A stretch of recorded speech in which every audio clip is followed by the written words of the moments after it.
Hello दोस्तों, मैं हूं संदीप और आप देख रहे हैं रेल ज्ञान कोश। और अगर मैं बोलूं कि आप ज़रा इस जगह को देखो और पहचानने की कोशिश करो तो क्या आप पहचान सकते हो? बिल्कुल सही गेस किया आप लोगों ने।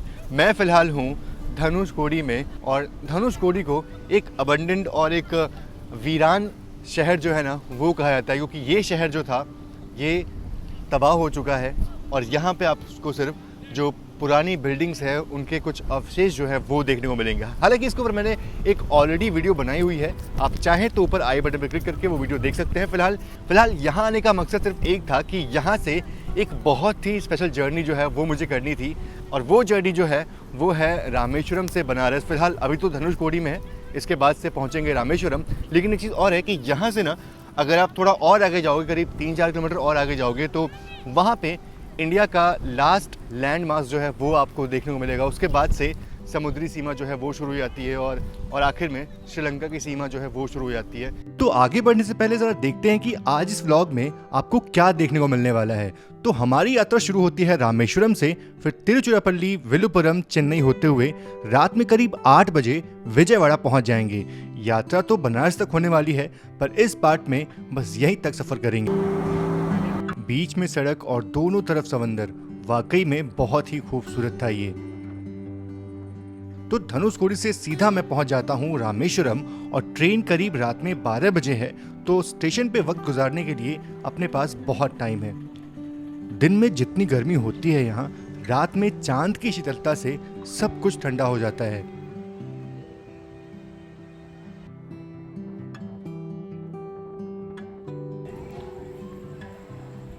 तो एक चीज़ ये है कि हमें अपनी ट्रेन का इंतज़ार जो है वो नहीं करना पड़ेगा, क्योंकि पहले से ही हमारी रामेश्वरम बनारस एक्सप्रेस जो है वो प्लेटफॉर्म नंबर 2 पे लग चुकी है। तो सीधा जा कर के ट्रेन के अंदर बैठ सकते हैं हम। पर वाकई में यार ये स्टेशन ना बहुत ही खूबसूरत है, और यहाँ बैठ कर के आप वेट कर सकते हो ट्रेन का अपने शाम के टाइम में। दिन के टाइम में तो बहुत गर्मी होती है, पर अभी का मौसम बहुत ही लाजवाब है।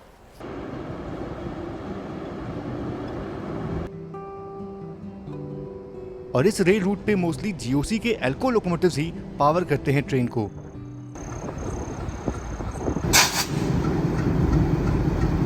तो बात करें डीजल इंजन की ना, तो ये जो डीजल इंजन है जीओसी का, ये सिर्फ और सिर्फ तिरुचिरापल्ली तक जाने वाला है। यानी कि करीब सुबह 5:30 बजे ये डीजल इंजन को हटा करके इलेक्ट्रिक लोकोमोटिव जो है वो लगाया जाएगा, और मोस्टली WP7 जो है वही लगने वाला है। और अगर ये दिन का वक्त होता ना तो वाकई बहुत ही अच्छा होता है, क्योंकि बिल्कुल हमारे कोच के सामने जो डीजल इंजन है वो लगा हुआ है।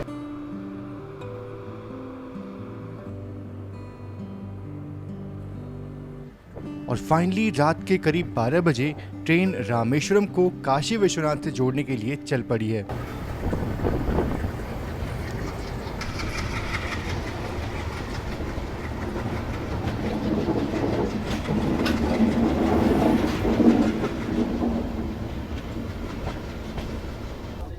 एक चीज़ अच्छी है ट्रेन में कि इस ट्रेन में पेट्रोल जो है वो मिल रहा है, तो सफ़र जो है ना वो थोड़ा आसान बन जाएगा।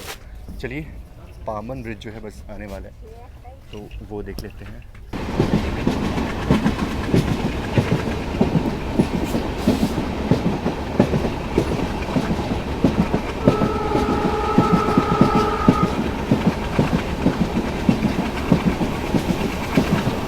आधी रात में पामन से गुजरने का एक अनोखा एक्सपीरियंस होने वाला है।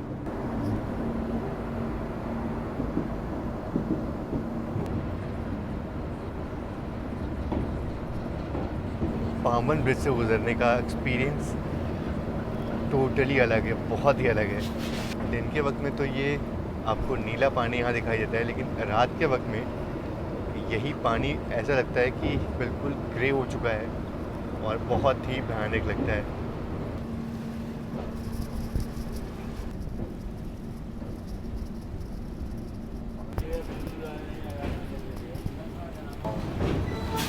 अच्छा, टोटल 110 है। 145 8। तो वैसे अगर साफ शब्दों में बोलूँ ना, तो मेरी जो सीट है वो है साइड लोअर सीट और साइड अपर सीट, यही 2 सीट हमारी है। तो साइड अपर सीट मेरी है, पर अभी ये जो सीट है ना, मतलब लोअर बर्थ, ये खाली है। सुबह 5:30 तक जाऊँगा ये ट्रेन, तिरुचिरापल्ली पहुंच रही होगी और वहाँ मुझे उठना भी है, क्योंकि वहाँ पे हमारा जो लोकोमोटिव है वो डिटैच हो जाएगा और उसके बाद से जो इलेक्ट्रिक लोकोमोटिव है वो लगाया जाएगा। तो ये अच्छा है, मतलब ये बर्थ मेरे को काफ़ी अच्छी लगती है, थोड़ी सी चौड़ी होती है। मतलब मुझे ये लगता है कि अगर आपने 2 AC का पैसा दिया हुआ है और अगर आपको लोअर बर्थ मिलती है ना, तो वो वर्थ है, क्योंकि वाकई में इनकी सीट्स काफ़ी चौड़ी होती हैं इन कम्पेयर टू वो जो साइड लोअर वाली सीट होती है ना, ये ज़्यादा कंफर्टेबल होती है, ये मेरे को ऐसा लगता है। बाकी आप लोग का क्या ख्याल है इसके बारे में आप लोग बताइएगा।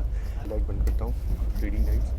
और अब माता जी सो रही है उधर, बहुत लोग सो रहे हैं। जैसे ही मैंने ऑन किया ना, उसके बाद से लोग थोड़े से देखने लगे मुझे, तो फाइनली लाइट जो है बंद करता हूँ और सीधे आपसे मिलता हूँ सुबह के वक्त में। और सुबह जब नींद खुलती है तो ट्रेन रुकी हुई थी और कुत्तालम करके कोई स्टेशन है ये, यहाँ पे हमारी ट्रेन रुकी है। लोकोमोटिव की आवाज़ सुन के लगा कि कोई ट्रेन आ रही है, पर ये तो बस एक लोकोमोटिव था। सुबह सुबह कितनी शांति है स्टेशन पे।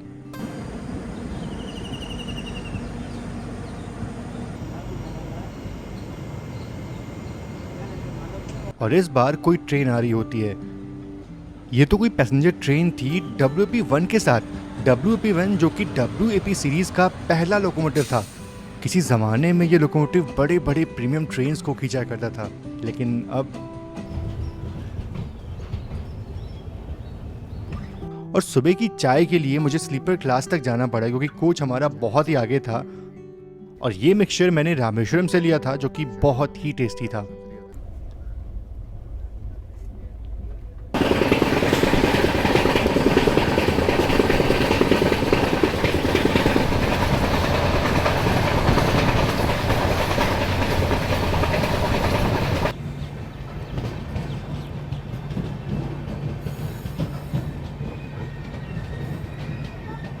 तो फ़िलहाल ये है कडलूर जंक्शन, और इसको जंक्शन इसलिए बोलते हैं ना, क्योंकि यहाँ से एक लाइन जो है वो निकल जाती है वृद्धाचलम की तरफ, और एक लाइन जिधर हम जा रहे हैं यानी कि विल्लुपुरम चेन्नई की तरफ, तो इसलिए इसको जंक्शन बोलते हैं। बाकी बात करें कडलूर की तो वो फेमस है अपने टेम्पल्स के लिए। यहाँ पर इतने सारे टेम्पल्स हैं ना कि आप घूमते घूमते थक जाओगे यहाँ पे, और बहुत सारे अच्छे अच्छे बीचेस भी यहाँ पे आपको मिल जाएंगे। तो फिलहाल अभी हम तमिलनाडु में ही घूम रहे हैं।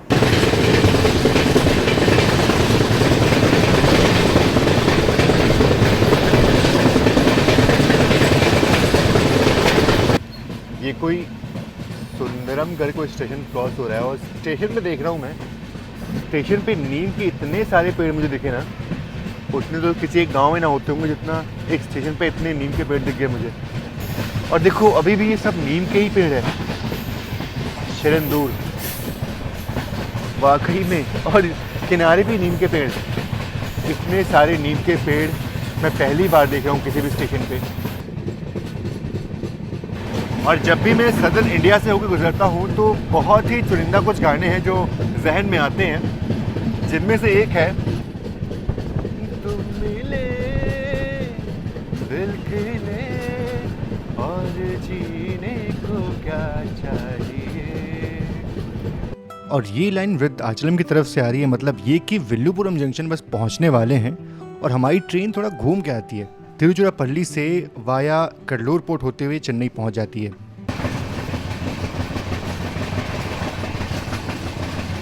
इस स्टेशन के बाहर और अंदर मुझे कुछ मंदिर दिखाई दिए, और ऐसा बहुत कम होता है जब किसी स्टेशन के अंदर आपको मंदिर देखने को मिले।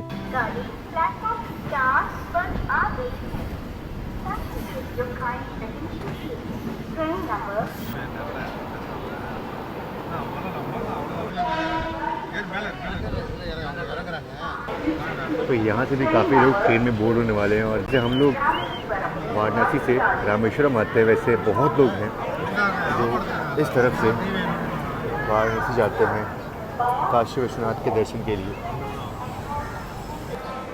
1 समोसा। तो सदर्न इंडिया में ना आपको अनियन समोसा जो है वही देखने को मिलता है, कॉफ़ी पर अच्छी मिलती है। तो यहाँ का जो अनियन समोसा है वो तो मुझे रास नहीं आया, लेकिन कॉफ़ी बहुत ही बढ़िया होती है यहाँ की। बाकी अगर बात करें विल्लुपुरम की, तो उसको जंक्शन इसलिए बोलते हैं ना क्योंकि यहाँ से एक लाइन जो है वो निकल जाती है पौंडीचेरी की तरफ, और एक लाइन जो है वो निकल जाती है काटपाड़ी की तरफ। और बाकी जिस तरफ अभी हम जाने वाले हैं यानी कि चेन्नई की तरफ, वो एक लाइन हो गई और एक लाइन जिस तरफ से अभी हम आ रहे हैं, तो इसलिए विल्लुपुरम को जंक्शन बोलते हैं। नहीं वाकई में साउथ की कॉफ़ी वाकई बढ़िया होती है।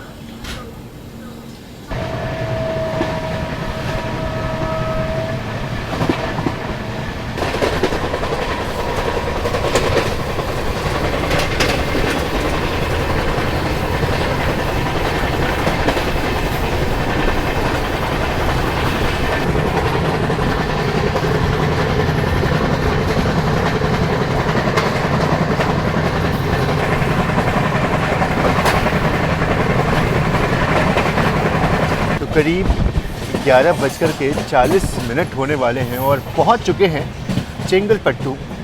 ये एक इम्पॉर्टेंट रेलवे स्टेशन है चेन्नई के पहले, और मैंने सोचा कि ये स्टेशन तो आपको अच्छे से दिखाऊं मैं। चेंगलपट्टू जंक्शन।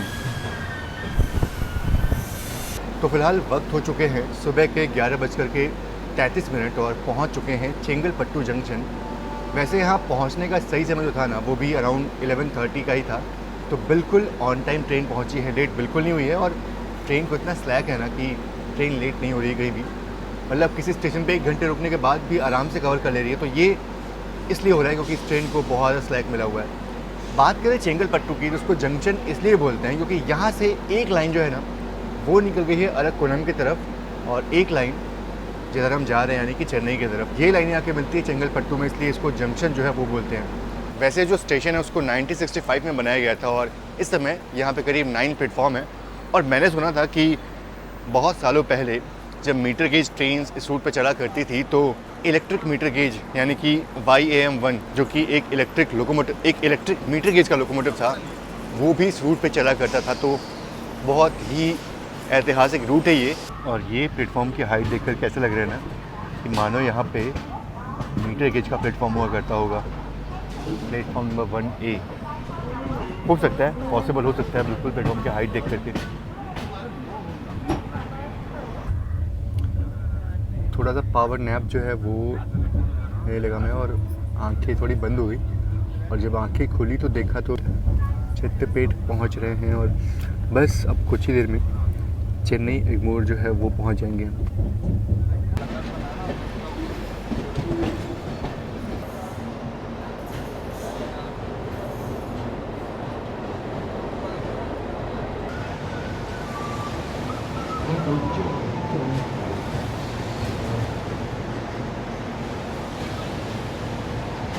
वाकई में बहुत ही गर्मी है स्टेशन पे। हालांकि टेम्परेचर जो है वो 35 डिग्री से कम होगा, लेकिन फिर भी धूप इतनी तेज़ लग रही है, तीखी लग रही है ना, कि बाहर खड़े होना बहुत मुश्किल है।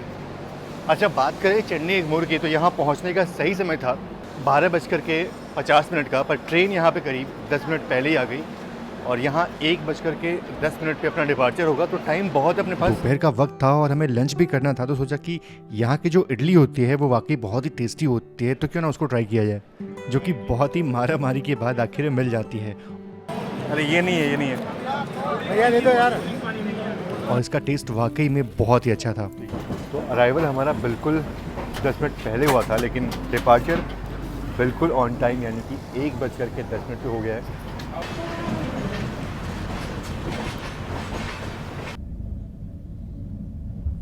अब चेन्नई की बात का रूट बहुत ही कॉमन हो गया था और धूप बहुत तेज थी, तो सीधा मैं गुड्डूर स्टेशन पे बाहर निकलता हूँ, पर जब तक बाहर आया ट्रेन चल चुकी थी।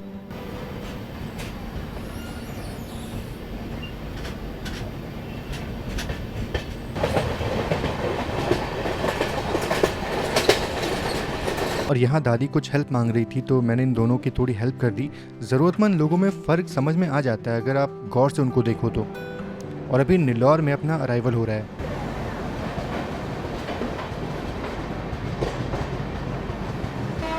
सिर्फ 2 मिनट का यहाँ पे हॉल्ट था और वापस से ट्रेन निकल चुकी है। बात करें नीलौर की तो बहुत कुछ बात करने को नहीं है इसके बारे में। मैंने बहुत सारे अपने वीडियोज़ में बहुत सारी बातें की हैं नीलौर के बारे में। बाकी नीलौर से जस्ट आगे निकलने पे ना पेन्ना रिवर जो है वो आती है, और जब मैं पिछली बार इस स्टेशन से डिपार्ट हुआ था, जगह से निकला था, तो बिल्कुल सूखी थी नदी वो। अभी कुछ दिन से थोड़ी बारिश हुई है इस जगह में, मतलब सदर्न इंडिया में थोड़ी सी हल्की फुल्की बारिश जो है वो शुरू हुई थी। अब देखते हैं कि नदी में पानी का फ्लो कितना होता है।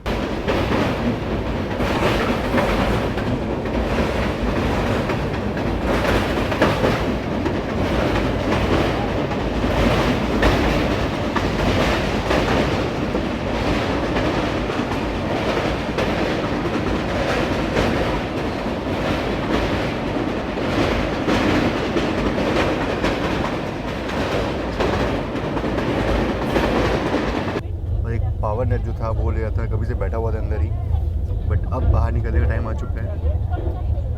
खूबसूरत सनराइज़ तो दिखा पाता, लेकिन सनसेट ज़रूर से दिखाऊंगा बढ़िया से अच्छे से।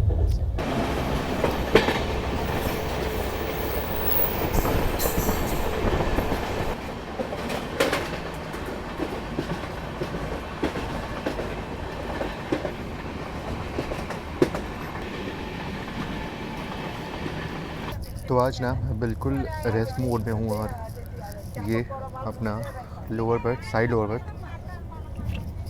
सबसे अच्छी बात ये है कि भाई अपनी प्राइवेसी जो है वो मिल जाती है अगर आप ये पर्दे लगा दो तो। बाकी अगर बात करें तो बस पहुँचने वाले हैं विजयवाड़ा और भूख काफ़ी लगी है। सबसे बेकार चीज़ ये है ना कि हेल्थ अभी थोड़ी सी डाउन लग रही है मेरे को, थोड़ी शांति कम है यहाँ पे और लोग कंटिन्यूस बातें करते जा रहे हैं यहाँ पे। आगे चलिए अब तो चलते हैं डोर पे और थोड़ा बाहर डोर पे खड़े होते हैं और नज़ारों को एंजॉय करते हैं। हालांकि सनसेट तो ऑलरेडी हो चुका है तो कुछ दिखाने को है नहीं आपको, पर फिर भी यहाँ जो बातें हो रही है ना, जब पूरी फैमिली मिल जाती है तो बातें होती है, तो ये चीज़ थोड़ी सी दूसरे पैसेंजर्स को परेशान करती है। वाकई में थोड़ा सा अजीब लग रहा है, सर में थोड़ा दर्द हो रहा है। तो अब बाहर चलते हैं और कुछ गाने सुनते हैं और थोड़ा सा दिमाग ठंडा करते हैं। और यहाँ गेट पे मुझे कुछ उम्रदराज लोग मिले जो कि मेरी तरह ही ढलती शाम को एंजॉय करना चाह रहे थे।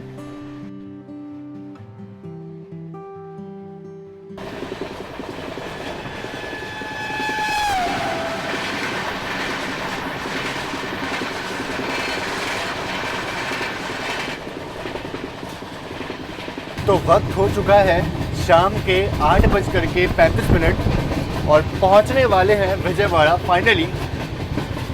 तबीयत थोड़ी सी ख़राब लग रही थी, लेकिन अभी जैसे जैसे शाम ढल रही है ना वैसे वैसे अब तबीयत थोड़ी सी हो रही है।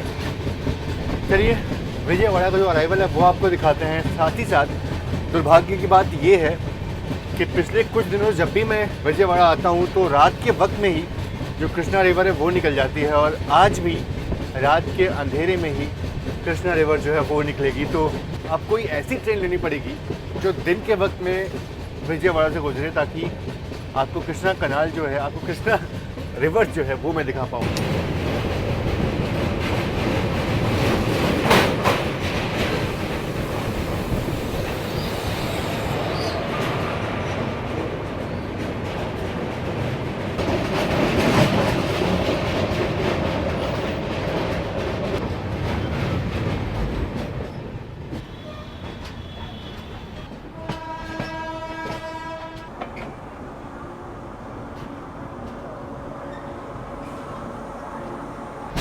और यहाँ पे यशवंतपुर भागलपुर का डिपार्चर जो है वो हमारे आते हो गया।